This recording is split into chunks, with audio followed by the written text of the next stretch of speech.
Bismillahirrahmanirrahim. Assalamualaikum warahmatullahi wabarakatuh. Alhamdulillahi rabbil alamin. Hamdan katsiran tayyiban mubarakan fihi kama yuhibbu rabbuna wa yarda. Asyhadu an la ilaha illallah wahdahu la syarika lah wa asyhadu anna Muhammadan abduhu wa rasuluh. Qala ta'ala fil Qur'anil azim, ya ayyuhalladzina amanu taqullaha haqqa tuqatih wa la tamutunna illa wa antum muslimun, amma ba'd. Fa ayyuhal ikhwah wal akhwat, a'azzanillahu wa iyyakum, Bapak Ibu jamaah yang dimuliakan Allah Ta'ala. Kita bersyukur kepada Allah Ta'ala, walhamdulillah, di hari kedua di bulan Ramadan tahun 1447 Hijriah. Kita diberikan umur, diberikan kesempatan bisa bertemu dengan bulan yang penuh kemuliaan, bulan yang penuh rahmat, maghfirah, yang penuh barakah. Dan kita memohon kepada Allah Ta'ala agar diberikan kekuatan, diberikan taufik, bisa menjalankan ibadah dengan maksimal dan diterima oleh Allah Ta'ala. Dan bulan Ramadan ini momen sangat penting buat kita untuk bersih-bersih diri dari dosa.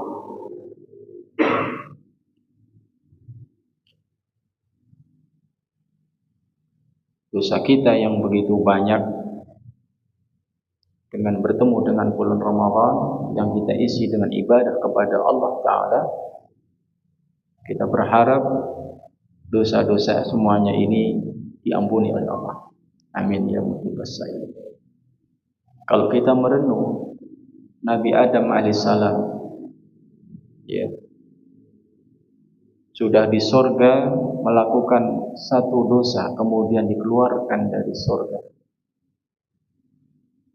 Kita belum pernah ke sorga, tapi berharap kepada Allah Ta'ala untuk mendapatkan surga. Dan kita dosanya banyak. Kalau yang sudah di sorga diusir dari sorga gara-gara dosa, tentu ya, kita yang dosanya banyak harus berusaha untuk membersihkan dosa ini, berbanyak istighfar dan juga ibadah-ibadah yang bisa menghapuskan dosa. Di antaranya ibadah di bulan Ramadan. Ya, as-salawatul khams wal jum'ah ila jum'ah wa Ramadan ila Ramadan mukaffiratun lima bainahunna idza syaribatil kaba'ir. Antara salat 5 waktu, antara Jumat ketemu Jumat, Ramadan ketemu Ramadan, ini menghapus dosa di antara keduanya selagi dosa-dosa besar dijauhi. Dosa besar itu dosa yang ada ancamannya di neraka, disebutkan siksanya demikian, atau ada laknat dari Allah dan Rasulnya, atau ada ancaman hukuman had, hukuman hudud, pidana di dunia. Dosa besar, zina dosa besar, ya. Makan harta riba, makan harta anak yatim, dosa besar, ya. Maka jamaah, ya, saya mengajak pada diri saya dan Bapak Ibu sekalian untuk berusaha dengan serius, ya, mendekatkan diri kepada Allah dan memohon kepada Allah agar dosa-dosa kita diampuni oleh Allah Ta'ala. Sehingga salah satu di antara orang yang merugi, ya, bahkan diaminkan oleh Nabi Sallallahu Alaihi Wasallam ketika beliau Sallallahu Alaihi Wasallam naik mimbar mengucapkan amin, amin, amin. Artinya ya Allah kabulkanlah, ya Allah kabulkanlah, ya Allah kabulkanlah. Sehingga para sahabat pun heran dan bertanya, kabulkan apa? Doa apa di situ? Nabi Sallallahu Alaihi Wasallam mengatakan, atani Jibril. Jibril datang padaku beritahukan, ya rahima anfu rajulin adraka syahra Ramadan falam yughfar lahu fatakhala an-nara wa abadahu Allah. Rugi, celaka dan menghinakan sekali orang yang bertemu bulan Ramadan, diberikan kesempatan bertemu dengan bulan Ramadan, tapi dia tidak mendapatkan ampunan dari Allah hingga dia masuk ke neraka dan dijauhkan dari rahmat-Nya.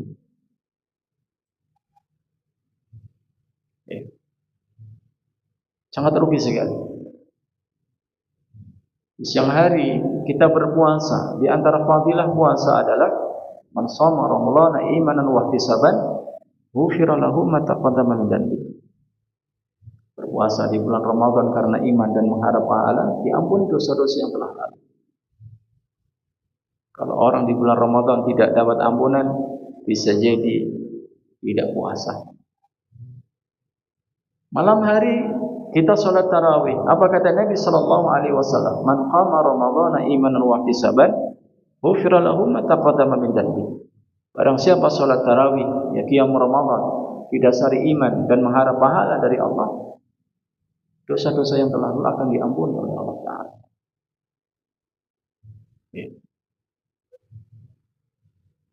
Belum nanti baca Al-Quran, belum bersedekah. Apa kata Nabi sallallahu alaihi wasallam tentang sedekah? As-sedekah tudfi'ul khati'ah kama yudfi'ul ma'un nar. Sedekah ini bisa menghapus dosa sebagaimana air bisa memadamkan api. Apalagi sedekahnya di bulan Ramadan. Sehingga Nabi sallallahu alaihi wasallam yang setiap malam ditemui oleh malaikat Jibril, beliau membaca Al-Quran, disimak malaikat Jibril, ya, pada saat itu beliau menjadi ajwadun nas, menjadi orang yang paling dermawan, bahkan disifati dalam hadis karihil mursalah, kedermawanan beliau itu seperti angin yang berhembus. Ini jamaah. Nah, Bapak Ibu jamaah yang dimuliakan Allah Ta'ala, sore hari ini sambil menunggu waktu maghrib, insyaallah kita akan berkenalan dengan sahabat yang mulia, sahabat Nabi sallallahu alaihi wasallam, Mu'ad ibn Jabal radhiyallahu ta'ala anhu. Sebelumnya pernah saya sampaikan di kajian sunnah, termasuk daripada keimanan yuhubbus sahabah minal iman, mencintai sahabat-sahabatnya Nabi termasuk bagian dari iman. Siapakah sahabat itu? Mereka manusia yang dipilih oleh Allah Ta'ala mendampingi Rasulnya sallallahu alaihi wasallam. Mereka beriman kepada Allah Ta'ala dan meninggal pun dalam keadaan iman. Mereka bertemu Nabi, sholat bersama Nabi, berjihad bersama Nabi, duduk di halaqah bersama Nabi, belajar langsung pada Nabi sallallahu alaihi wasallam. Mereka sahabat, orang-orang pilihan. Ketika mencintai sahabat Nabi, ini menjadi bukti kita cinta Nabi. Cinta Nabi berarti cinta kepada yang mengutusnya, yaitu Allah Ta'ala. Membenci sahabat Nabi berarti membenci Nabi. Membenci Nabi waliyadzu billah berarti benci Allah Ta'ala.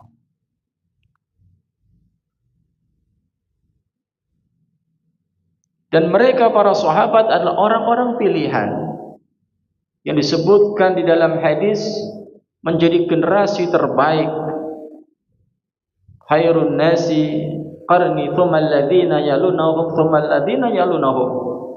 Sebaik manusia adalah generasiku, kemudian setelah mereka, kemudian setelah mereka. Generasiku kata Nabi berarti mereka orang-orang yang hidup di zaman Nabi, beriman kepada Nabi, membela Nabi. Mereka lah sahabat. Setelah mereka tabi'in. Setelah mereka lagi adalah tabi'ut tabi'in. Inilah yang disebut sebagai al-qurun mufaddalah. Ya, 3 masa yang sangat utama.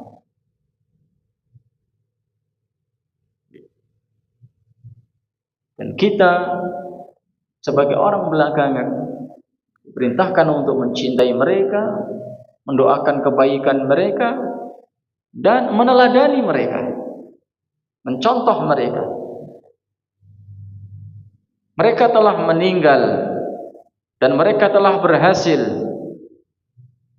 Adapun mencontoh orang yang masih hidup bisa jadi mereka terfitnah atau di akhir hidupnya mungkin waliyadzubillah.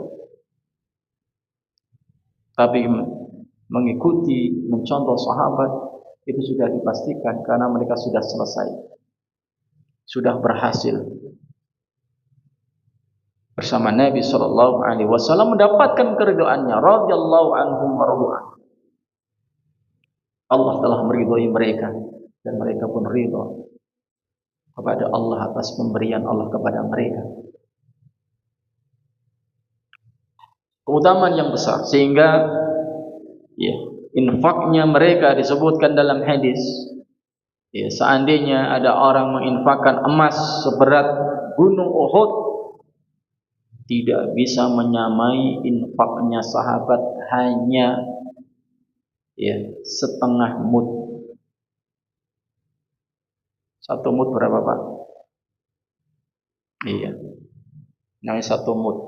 Dua telapak tangan begini, satu mud. Kalau 4 kali satu sok.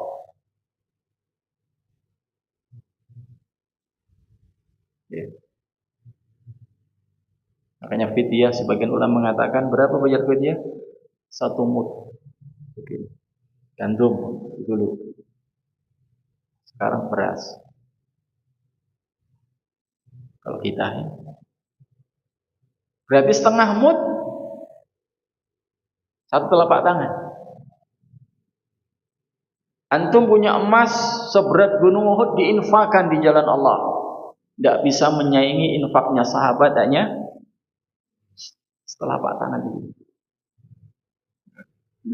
Ini keutamaannya mereka.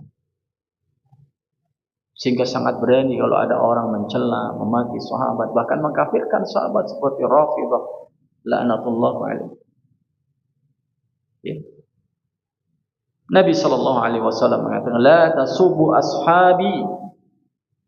Jangan kalian mencela, menghina sahabat-sahabatku. Kalau ana ahadakum anfaqa mithla Uhudin dhahaban ma balagha, ya, tidak akan sampai ya, ma balagha ya mudda ahadikum wala nasifahu aw kama qal. Ya. Jangan kalian mencaci, mencela sahabat-sahabatku. Seandainya ada salah seorang dari kalian menginfakkan emas seberat gunung Uhud, ya, tidak akan bisa menyamai infaknya sahabatku satu mud atau bahkan setengahnya. Satu mud segini, setengahnya segini. Mas, ini jemaah. Maka kita perlu untuk membaca sirahnya, perjalanan hidupnya untuk bisa kita ambil ibrah. Jangan sampai orang Islam menjadikan orang-orang kafir sebagai idolanya, mengeluh-elukannya wal'iyadzubillah, padahal mereka adalah orang-orang yang dimurkai oleh Allah Ta'ala. Ya. Nah, sore kali ini kita akan mengenal Mu'adz ibn Jabal radhiyallahu anhu. Ismuhu Mu'adz ibn Jabal ibn Amr ibn Aus al-Khazraji al-Ansari al-Badri. Namanya Mu'adz bin Jabal bin Amr bin Aus al-Khazraji, berarti dari kabilah Khazraj. Al-Ansari orang Ansar. Di Madinah itu ada dua ya, yang terkenal kabilahnya Aus dan Khazraj. Nah, Mu'adz ini dari Khazraj. Kunyatuhu Abu Abdurrahman. Kunyahnya adalah ya, Abu Abdurrahman. Karena memiliki anak yaitu Abdurrahman. Meskipun meninggal masih muda. Satu riwayat menyebutkan beliau wafat pada usia 33 tahun. Tapi prestasinya melebihi daripada usianya. Ada yang menyatakan 34, ada yang 38. Tapi intinya di angka 3.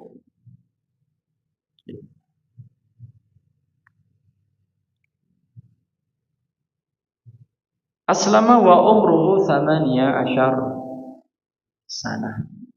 Masuk Islam di usia 18 tahun. Wa syahida badran wa umruhu ishruna sana au wahid wa sana. Dan beliau mengikuti perang Badar ketika di usia 20. Ada mengatakan 21 tahun.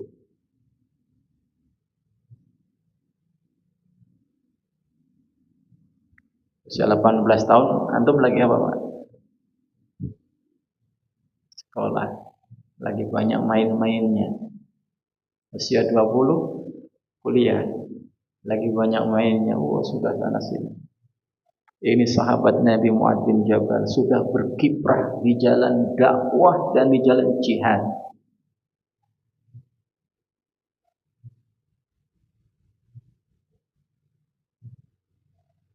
Ya. Berarti kalau masuk Islam usia 18 tahun, meninggal usia 33 tahun, di dalam Islam dia berapa tahun, Pak? Hah? Berapa? 12. 33 kurang 18 berapa? 15. Hanya 15 tahun dalam Islam. Antum sudah berapa tahun? Ada. Dari kecil yang usia 60 tahun berarti 60 tahun sudah di dalam Islam. Yang 50 tahun dalam Islam. Ya. Kalau beliau masuk Islam usia 18 dan wafat usia 33 tahun, berarti dalam Islam ini hanya 15 tahun, tapi prestasinya luar biasa.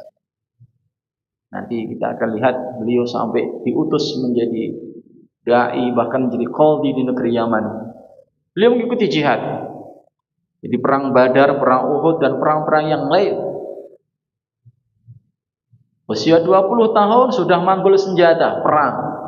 Kita tahu perang resikonya mati. Keimanan yang kuat yang menancap di dadanya Mu'adz bin Jabal, ya, menjadikan dia siap berjihad bersama Nabi Sallallahu Alaihi Wasallam. Nah, ini anak-anak muda ini yang kita butuhkan. Ditarbiyah langsung, dididik langsung oleh Nabi Sallallahu Alaihi Wasallam.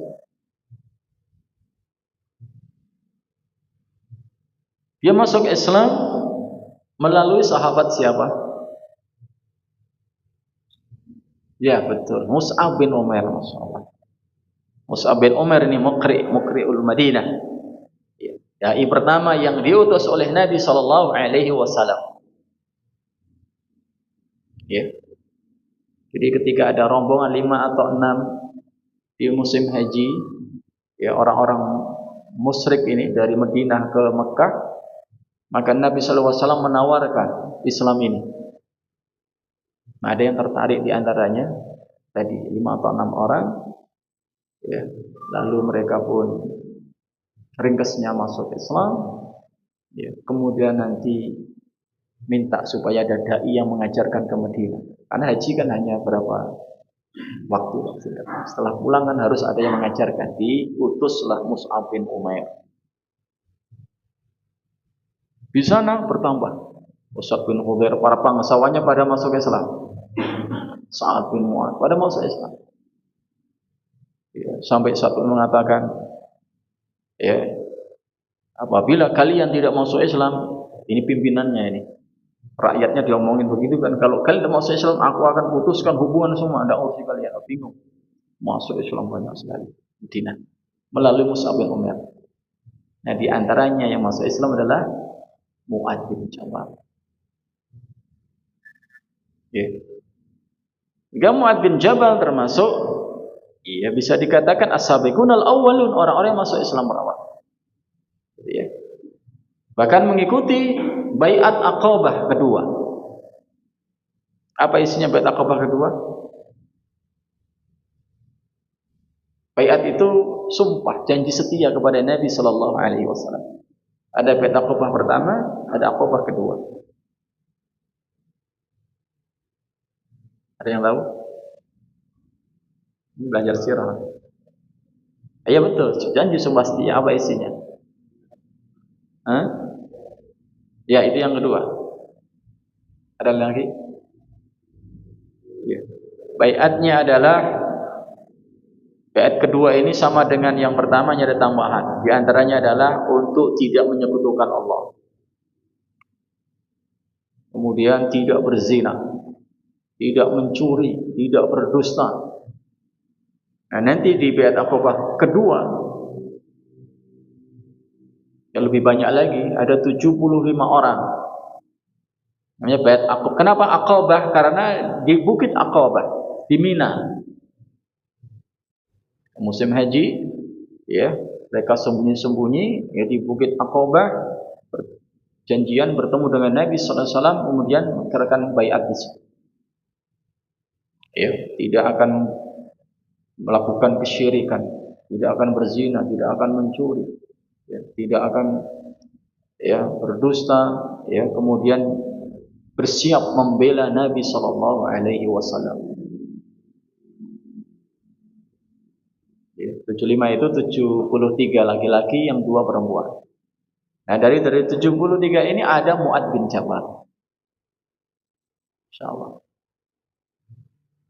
Sehingga ketika sudah baiat Aqabah kedua ini menjadi rintisan. Berarti nanti ketika Nabi akan hijrah ke Madinah, di Madinah sudah siap. Ada orang-orang yang akan membela Nabi sallallahu alaihi wasallam. Ya, makanya di baiat Aqabah kedua ini Nabi sallallahu alaihi wasallam didampingi oleh Abbas bin Abdul Muthalib, paman beliau yang waktu itu belum masuk Islam. Dia menyatakan, ini ponakanku Muhammad, ini orang terhormat. Di sini mendakwahkan ya Islam meskipun kaumnya menentangnya, ya, tapi keluarganya Bani Hasyim ini membelanya. Ya. Jadi Al-Abbas bin Muthalib memberikan apa namanya? Memastikan mau melepas ini. Ini oleh ponakanku, kamu tidak siap, katakan tidak siap. Kalau siap, siap. Jangan ketika sudah hijrah di sana dihianati. Ya, mereka pun siap, akan mempertaruhkan nyawanya, siap membela Nabi sallallahu alaihi wasallam. Sampai ada seorang mengatakan, ya Rasulullah, kalau kemudian setelah engkau hijrah kepada kami, memberikan kemenangan, apakah engkau nanti akan pulang kembali ke kampungmu, yaitu ke Mekah? Kata Nabi, darahku adalah darahmu. Ya. Kemenangan-kemenanganmu. Ya, jadi memberikan semangat intinya. Jadi masuk Islam di usia 18 tahun.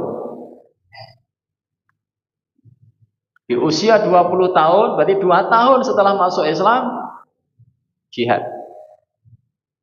Ikut perang Badar. Setahun berikutnya perang Uhud. Itu masih muda. Ya.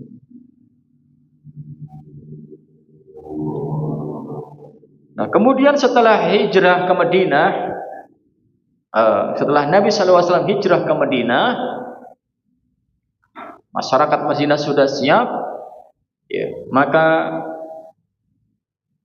ya, Mu'ad bin Jabal dipersaudarakan dengan Ibnu Mas'ud radhiyallahu anhu, sehingga ada kedekatan di situ. Karena di antara yang dilakukan Nabi ketika hijrah ke Madinah, yang pertama apa? Bangun masjid. Yang kedua, mempersaudarakan Muhajirin dengan Ansar. Ibnu Mas'ud Muhajirin, Mu'ad bin Jabal Ansar dipersaudarakan. Yang ketiga, melakukan perjanjian ya ke Madinah. Semua elemen masyarakat di Madinah tanpa pandang bulu, suku, ras, ya, agama, selagi itu adalah orang Madinah, wajib bersama-sama membela stabilitas keamanan Madinah. Tapi nanti pada akhirnya komunitas Yahudi, ya, mereka berkhianat dan seterusnya. Nah, poinnya jamaah, ya, Mu'ad bin Jabal dipersaudarakan dengan Ibnu Mas'ud. Sehingga pernah Ibnu Mas'ud mengatakan ketika muridnya yaitu Masruq ini seorang tabi'i, murid terkenalnya Ibnu Mas'ud radhiyallahu anhu. Masruq pernah membaca ayat di hadapan gurunya, yaitu di hadapan Ibnu Mas'ud radhiyallahu anhu. Ya. Inna Ibrahim kana ummatan qanitan. Ya. Sungguhnya Ibrahim ini adalah ya, ummatan qanitan lillahi hanifan wa lam yakun minal musyrikin.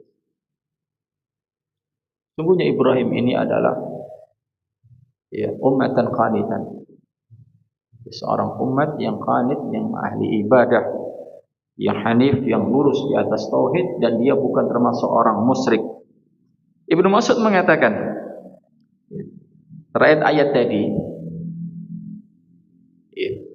bahwa Mu'adz bin Jabal termasuk ummatan qanitan karena dia menyebarkan kebaikan, menjadi ahli fikih. Jadi menisbatkan ketika membaca ayat tadi, di antara yang disampaikan oleh Ibnu Mas'ud bahwa Mu'adz bin Jabal termasuk adalah ummatan qanitan, sehingga beliau pun yang merintahkan para tabi'in untuk berguru, mengambil ilmu kepada Mu'adz bin Jabal. Ya, bahkan di zaman Nabi sallallahu alaihi wasallam ketika ada permasalahan, ya, di antaranya mereka adalah datang ke Mu'adz bin Jabal. Ya. Karena beliau disebutkan oleh Nabi sallallahu alaihi wasallam a'lamuhum bil halal wal haram. Nabi sallallahu alaihi wasallam mengatakan bahwa Ibnu Mas'ud ini ada, Mu'adz bin Jabal ini adalah a'lamuhum bil halal wal haram. Orang yang paling mengerti, paling paham yang halal dan yang haram. Di sahabat yang paling mengerti halal haram adalah Mu'adz bin Jabal. Dalam semua permasalahan, jika ada subhat, ada apa, dan ke Mu'adz bin Jabal. Ini diantara keutamaannya, ya, Mu'adz bin Jabal. Dan ini penting jamaah, karena halal dan haram terkait dengan akidah. Seorang muslim yang sudah menyatakan raditu billahi rabba bil islami dina wa bi Muhammadin nabiyya, dia telah menyatakan aku ridha Allah sebagai Tuhanku, Islam sebagai agamaku, Muhammad sebagai nabiku. Dia harus siap menerima yang halal dan yang haram. Tidak boleh dia mengikuti hawa nafsunya. Tidak boleh yang halal dikatakan haram, yang haram dikatakan halal. Karena urusan menghalalkan dan mengharamkan ini haknya Allah yang buat syariat. Maka di antara pembatal keislaman adalah ya, dia menghalalkan yang haram dan mengharamkan yang halal.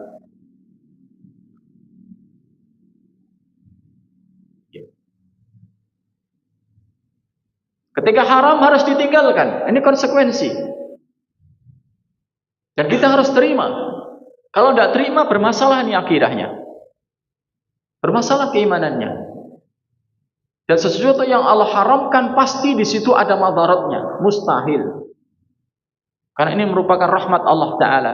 Allah menurunkan syariat ini untuk mengatur hamba-hambanya, ya, agar mendapatkan kemaslahatan, mendapatkan manfaat, dan terhindar dari madarat, dari bahaya, dari hal-hal yang merugikan dia dunia akhirat. Yang halal pasti bermanfaat, memberikan maslahat. Wanita halal kalau itu sudah ijab qabul menikah, memberikan manfaat apa? Barokah. Antum datang situ, pada istri sudah dihitung sedekah.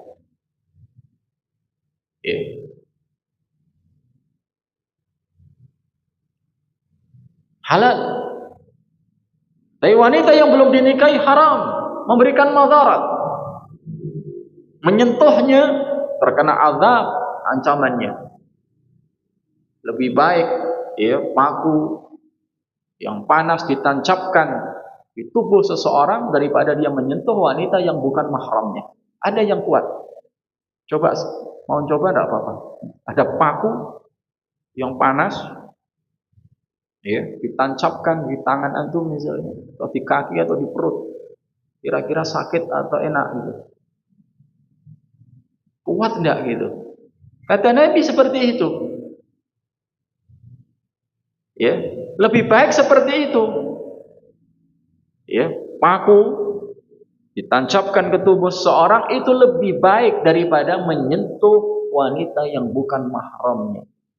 Menunjukkan dosa besar enggak nih? Besar. Ancamannya berarti melebihi daripada, ya, tubuhnya dipaku di situ. Wal iyadzubillah. Apalagi berzina, wal iyadzubillah. Dosa sangat besar, nanti akan disiksa di tanur kobaran api yang seperti apa itu? Tungku yang sangat besar, di situ dikumpulkan orang-orang yang pernah berzina, wal iyadzubillah. Ini jemaah.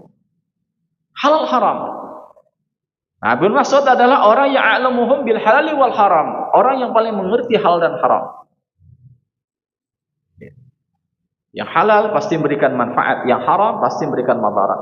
Sehingga ketika kita mau mengikuti syariatnya Allah, hanya mengambil yang halal, meninggalkan yang haram, dia pasti mendapatkan maslahat di dunia, mendapatkan manfaat di dunia dan di akhirat, dan dia akan terhindar dari madarat, dari bahaya, dari kerugian. Orang berzina di dunia, waliyadzubillah, banyak penyakit AIDS, penyakit raja singa yang kelaminnya jadi busuk. Ini di dunia jemaah. Kemudian bisa merusak segala macam tatanan kehidupan. Kalau hamil kemudian nasabnya jadi rusak, maka disebut fahizatan wa sa'asabila. Zina itu perbuatan keji dan jalan yang sangat buruk.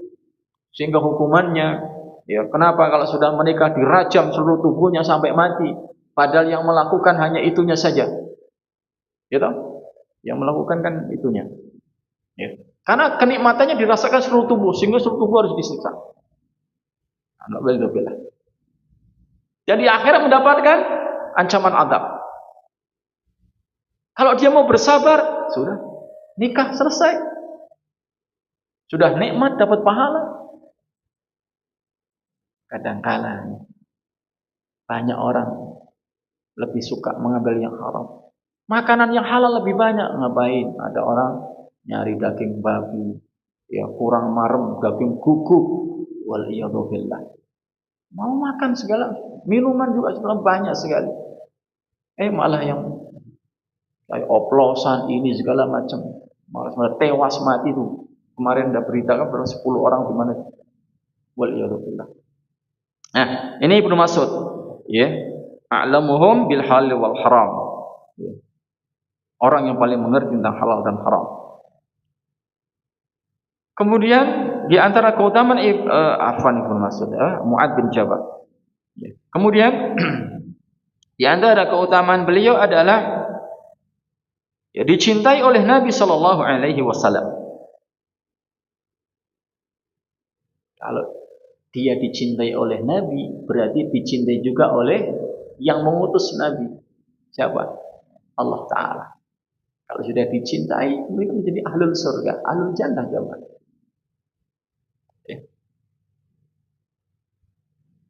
Dalam Sunan Abu Dawud terangkan, Nabi SAW mengatakan, Ya Mu'adz, wallahi la uhibbuka. Ya Mu'adz, wallahi inni la uhibbuka. Beliau sampai mengulangi 2 kali. Wahai Mu'adz, demi Allah, sesungguhnya aku mencintaimu. Wahai Mu'adz, demi Allah, sesungguhnya aku mencintaimu. Usika ya Mu'adz, aku berikan wasiat kepadamu wahai Mu'adz, la tada'anna fi duburi kulli salatin faqul Allahumma a'inni ala dzikrika wa syukrika wa husni ibadatik. Wahai Mu'adz, aku berikan wasiat kepadamu, hendaknya jangan engkau tinggalkan di akhir solat kamu membaca doa Allahumma a'inni ala dzikrika wa syukrika wa husni ibadatik. Ya Allah, sungguhnya aku, ya, a'inni, ya tolonglah aku. Allahumma ya Allah a'inni, tolonglah aku ala dzikrika, untuk selalu bisa zikir ingat kepadamu, wa syukrika, tolonglah aku agar aku bisa bersyukur kepadamu, wa husni ibadatik, dan tolonglah aku agar aku bisa beribadah kepadamu dengan baik.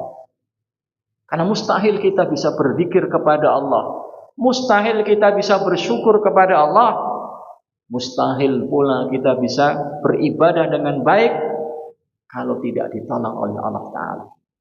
Maka iyyaka na'budu wa iyyaka nasta'in. Hanya kepada Engkau lah kami beribadah, dan hanya kepada Engkau ya Allah kami mohon pertolongan. Karena kita lemah, kita butuh pertolongan Allah Ta'ala. Dibaca di akhir salat. Di akhir salat, di antara sebelum salam. Ya, ketika duduk tasyahud akhir, ya, di antaranya dibaca adalah doa ini. Allahumma a'inni ala dzikrika wa syukrika wa husni ibadah. Jadi duburi salat di hadis ini diterangkan adalah akhir salat, maksudnya sebelum salam. Ada yang menyatakan setelah salam, sehingga dibaca ya setelah salam. Ya, di hadis tadi Nabi sallallahu alaihi wasallam dengan sharih, dengan terang menyatakan wallahi inni la uhibbuka. Demi Allah sungguhnya aku mencintaimu. Cinta karena Allah. Sehingga Mu'ad mendapatkan kehormatan, di antaranya orang yang dicintai oleh Allah Ta'ala. Kemudian yang berikutnya, bahwa Mu'ad bin Jabal termasuk Al-Qurra, termasuk Ahlul Quran.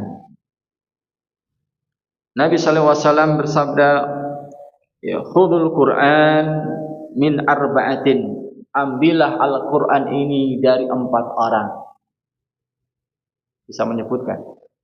Tadi 1 sudah ada bocorannya, siapa? Mu'ad bin Jabal. Kurang 3 siapa aja? Abdullah bin Mas'ud. 2 lagi. Bukan. Ubay bin Ka'ab. Kurang 1. Salim maula Abi Hudzaifah. Nabi SAW memberikan rekomendasi, ambillah Al-Quran pada 4 orang. Berarti hebat enggak nih? Hebat.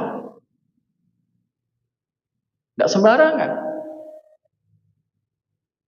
Jadi ambil dari sisi bacaannya, dari sisi tafsirnya, makna-maknanya. 4 orang. Yaitu Ibnu Mas'ud, Mu'ad bin Jabal, Ubay bin Ka'ab, dan Salim maula Abi Hudzaifah.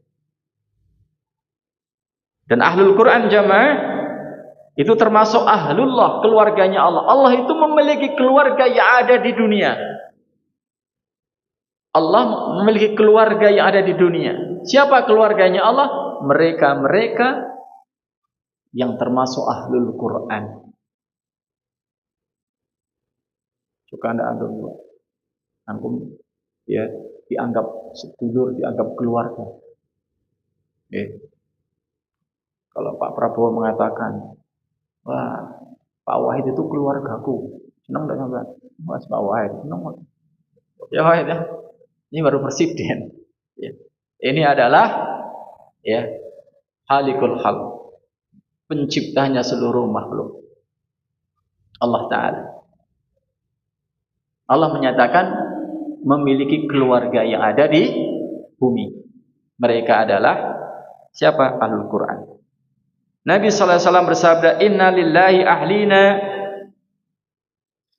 ya minan nas. Sesungguhnya Allah memiliki keluarga dari golongan manusia. Qalu, para sahabat bertanya, manhum ya Rasulullah? Siapa mereka wahai Rasulullah sebagai keluarganya Nabi? Qala ahlul Quran hum ahlullahi wa khassatuhu. Ahlul Quran, mereka adalah keluarganya Allah dan kekhususan dari Allah Ta'ala. Ahlul Quran ini keluarganya Allah. Siapa Ahlul Quran? Orang yang dekat dengan Al-Quran, tidak hanya yang hafid Quran saja. Kata Syekh Shalih Fauzan Allah Ta'ala, ya. Dan juga para ulama yang lain, Ahlul Quran, Syekh Albani juga menyebutkan, ya, tidak hanya hafid hafal Quran saja, tapi memahami isinya, kandungannya, maknanya, dan mengamalkan dalam kehidupannya. Ini sebagai ya ahlul Quran dan disebut sebagai ahlullah. Dan Mu'adz bin Jabal termasuk daripada ahlul Quran.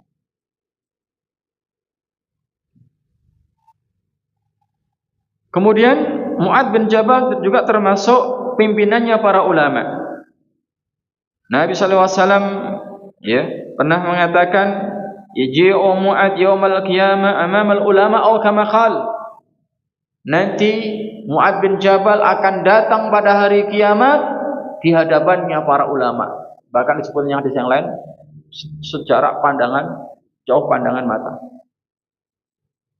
Jadi seluruh para ulama ini di belakangnya Mu'adz bin Jabal. Mu'adz bin Jabal itu berada di paling depan. Luar biasa, Pak. Di majelis ulamanya Indonesia, MUI, majelis ulamanya semua ulama dari zaman dulu sampai di belakangnya Mu'adz bin Jabal. Iya, nanti pada hari kiamat akan dibangkitkan dan Mu'adz bin Jabal menjadi pimpinannya para ulama. Padahal usianya masih muda, meninggal usia 33 tahun. Nabi sallallahu alaihi wasallam ya ketika mau melepas Mu'adz bin Jabal, ketika Mu'adz bin Jabal mau dikirim menjadi dai dan sebagai qadhi hakim di Yaman, Nabi memuliakan Mu'adz bin Jabal. Mu'adz itu naik ya kendaraannya. Sekarang bukan naik motor ya, naik onta atau naik kuda. Dan Nabi berjalan menggandeng ya kuda atau onta yang dinaiki oleh Mu'adz. Biasa lewat. Nabi berjalan kaki menggandeng. Ketika mau melepas dan beliau memberikan wasiat. Ya, bahkan Mu'adz menangis waktu itu. Ya Nabi sallallahu alaihi wasallam mengatakan, "Ya Mu'adz, innaka asa an la talqani ba'da ami hada." Wahai Mu'adz, barangkali engkau tidak akan berjumpa lagi denganku setelah tahun ini. Wala'allahu antamura bi masjidi wa qabri. Mungkin kamu hanya bisa nanti lewat di kuburanku dan masjidku ini. Mu'adz pun menangis. Ya, kemudian Nabi berpaling ke arah Madinah, dilepaslah Mu'adz menuju ke arah Yaman. Ya. Dan nanti pulang kembali ketika Nabi sudah meninggal di zaman Khalifah Abu Bakar As-Siddiq. Memang betul yang disadarkan Nabi sehingga Mu'adz hanya bisa melewati, ya hanya bisa melewati Masjid Nabawi dan juga kuburannya Nabi sallallahu alaihi wasallam. Nah ini jamaah yang dimuliakan Allah Ta'ala. Ini masih banyak beberapa yang ingin sampaikan, tapi waktunya sudah jam 6 lewat 5 menit. Saya kira itu mudah-mudahan yang sedikit ini bisa memberikan motivasi kepada kita, bisa meneladani para sahabat Nabi, di antaranya adalah Mu'adz bin Jabal yang sangat antusias bersemangat di dalam thalabul ilmi sehingga menjadi pionir pimpinannya para ulama, dimuliakan oleh Nabi sallallahu alaihi wasallam, dicintai oleh Nabi sallallahu alaihi wasallam dan juga punya semangat yang besar untuk berjihad fi sabilillah. Saya kira itu benarnya dari Allah Ta'ala. Walhamdulillah. Kalau ada salah mohon maaf yang sebesar-besarnya. Wa akhiru da'wana alhamdulillahi rabbil alamin. Assalamualaikum warahmatullahi wabarakatuh.